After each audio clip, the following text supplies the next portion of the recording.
Well, we're back at BioPharm America 2015. I'm Joe Haas from Informa Business Intelligence, and I'm really glad to be joined at this time by Chris Viehbacher, who is now managing partner at Gurnet Point Capital. You're going to be speaking at the plenary session today, and the topic at the plenary is some of the key executives in the industry who've moved from big to small. Jeremy Levin told us that that's kind of a trend and told us why. What's your take on that topic, that issue, why that's happening? Well, Jeremy says trend. I'm happy to be a trendsetter. I think that for me, what was really interesting was to just be able to focus on science, medicine, building companies. You know, when you're running one of these big companies, there's so many different stakeholders. You're traveling all over. You can't really focus on any one thing. Yeah. And what I really like is bringing medicines to patients, and this is a way of being able to do that and not have to be distracted with everything else. Okay. Tell us what Gurnet Point Capital is. So Gurnet Point is, first that's for those of you not local, this is actually a point in Plymouth Bay, so the Mayflower sailed right by there. Okay. It's founded by Ernesto Bertarelli, who sold Serono, the family business, a number of years ago. And he's created a number of funds, and this is his global healthcare fund that we've created here in Boston, Cambridge. We have an initial capital allocation of $2 billion. Yeah.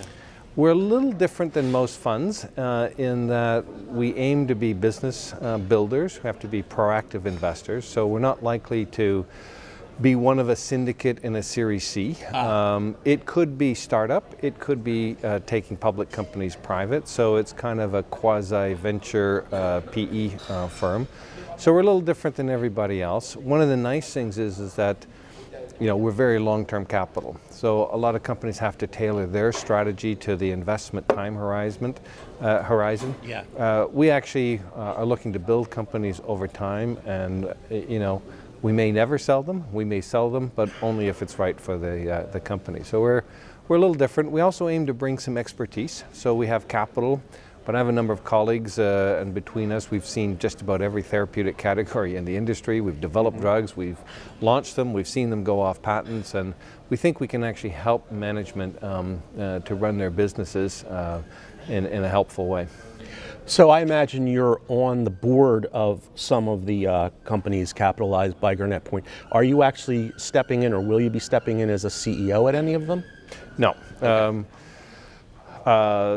Not normally. I mean, I'll be on the board, we'll be helping, but with $2 billion to invest and we can raise some debt against that, that's going to be a pretty full-time occupation.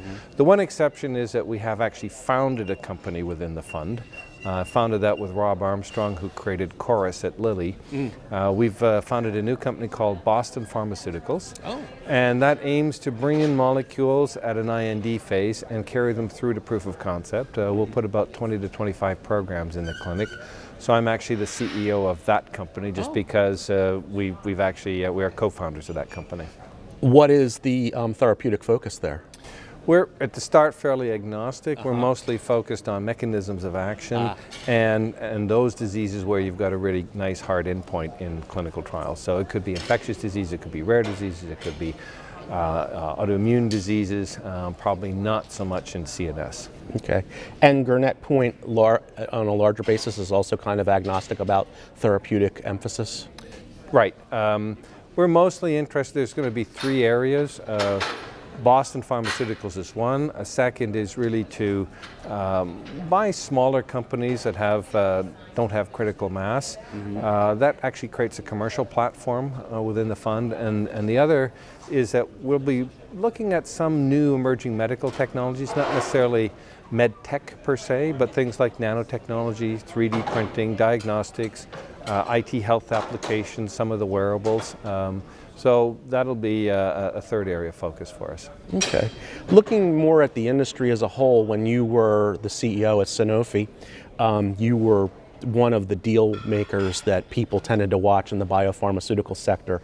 We seem to be in a period right now of very hectic deal making. How do you assess the current environment, and are we headed toward a mega merger, do you think? I don't know about a mega merger.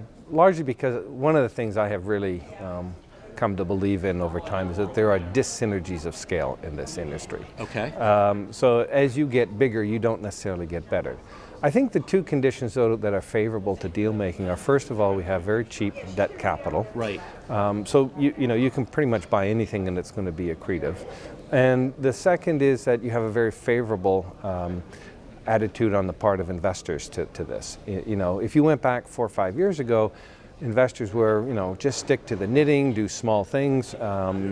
Your share price actually came under pressure if you're doing M&A. Now you do M&A and you get a benefit as both the acquirer and the seller on that. And so that's a very favorable environment. People are still going to be looking to fill their pipelines. If you're looking at having to transform, this is an industry that has to reinvent itself all the time. Technology changes, science changes. So how do you do that? Well, you can do that with the people you have, but that actually takes quite a long time. Some of these deals allow you to move into new directions in a much quicker way because you can go after those technologies. I mean, Genzyme, for example, was an important technology investment for Sanofi. We weren't really in biologics. We didn't really have a credible research and development base in the US.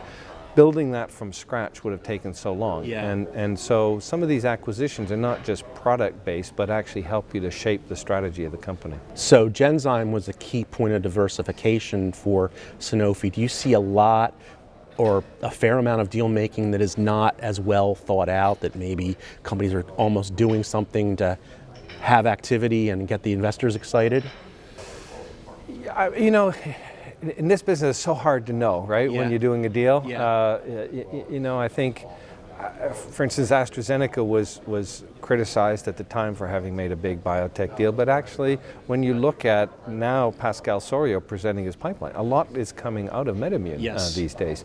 Some of these things have to mature. Some of the times, we're making bets and they don't play out. What people forget about this industry is, and that was particularly difficult to communicate in a big company, our business is inherently risky. Yeah. And when you're running one of these businesses, you have to be very focused on risk management. If you don't take risk, you will not advance. The question is, how do you manage the risk? And that's partly through a portfolio strategy. So, you need to be in multiple therapeutic areas with multiple products. It means diversifying your sources of innovation. If you're just betting on your own teams all the time, you're not necessarily going to come up with innovation. So you have to mix sourcing of innovation from outside and from inside. But you have to accept that some of the things you're going to do are not going to work out. One of the most interesting parts was I used to look at Regeneron. They would have Fidelity as a big investor. Sanofi had Fidelity as a big investor, but it's not the same Fidelity. And the expectations when you're big pharma is suddenly on buybacks, on dividends. You're a big cap company. They want you to have this predictability and sustainability of results, but we're still an inherently risky business, and so it actually became more difficult to take on risk and do innovation, because in biotech there's kind of an assumption that this is risky, and there's an assumption that it's going to take a while to see a payoff. The biotechs aren't so concerned about quarterly earnings, for example. Right. So, and that is, one of the other reasons why I was quite happy to shift, because if you really want to be involved in science and innovation, you actually have to have patient capital, and you can't be on that treadmill of quarterly earnings. That's why I think there's always going to be a role for both biotech and big pharma, but they really have to think about themselves in a complementary way instead of a competitive way. Okay. We're really looking forward to the plenary, and thanks for stopping by today, Chris, and we'll be keeping an eye on Gurnet Point and on Boston Pharmaceuticals. Great to see you, Joe. And we'll be back with more from BioPharm America as the conference goes on. Thanks for watching.